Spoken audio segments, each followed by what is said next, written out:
Hi, this is John West with another video in the MuttFence.com video series, this one on laying out your in-ground fence for a backyard enclosure such as this one. For the purposes of this video, we will assume that you know the components that make up an electronic in-ground pet fencing system and how to connect those components together. If not, we do have a video that will cover that for you. Moving on to the first example.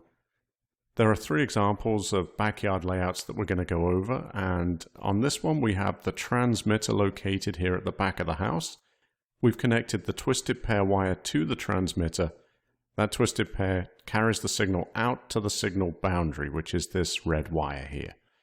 And the signal wire is going to run around this inside loop, around to the outside loop, and all the way back around to this splice, the other side of the twisted pair into the other side of the transmitter. So we have a loop from one side of the transmitter to the other. This doubling up of the signal wire is necessary in order to achieve that loop with this partial yard layout, the backyard.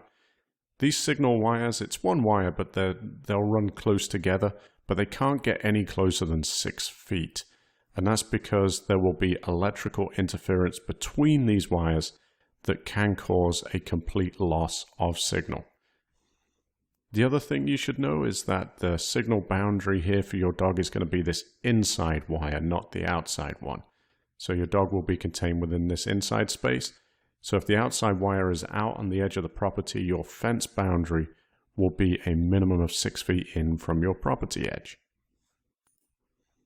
On this one, we've moved the transmitter to the side of the yard. We've connected the signal wire directly to the transmitter.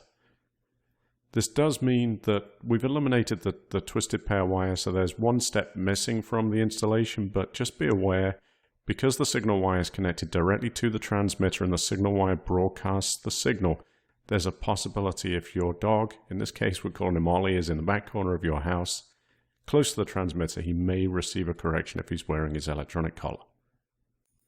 Example number 3, we have the transmitter in the same location as the last one.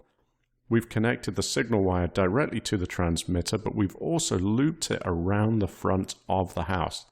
This allows us to eliminate this double loop around the yard, and it also allows us to push the signal wire out to the boundary of the property.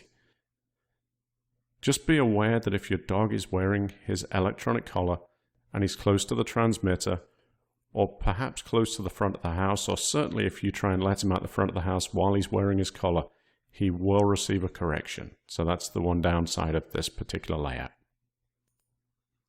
So the layouts compared. The first one uses twisted pair to carry the signal out to the signal boundary. It doubles up around the yard, which means the boundary is a minimum of 6 feet in from your property line. But there's no chance of your dog receiving a correction other than when he's out in the backyard. Layout number 2 eliminates the twisted pair wire. Other than that, it's very similar to the previous layout. There is a possibility of your dog receiving a correction inside the house because of the signal wire connected directly to the transmitter. Layout number 3, there are more chances of your dog receiving a correction close to the transmitter, close to the front of the house, or when exiting the house going into the front yard. But the layout does use less signal wire, and it does allow you to push the fence out to the edge of your property. We invite you to visit www.flexpets.com. Call us today at 877-902-8132 or email us at info@flexpets.com and experience the FlexPets difference.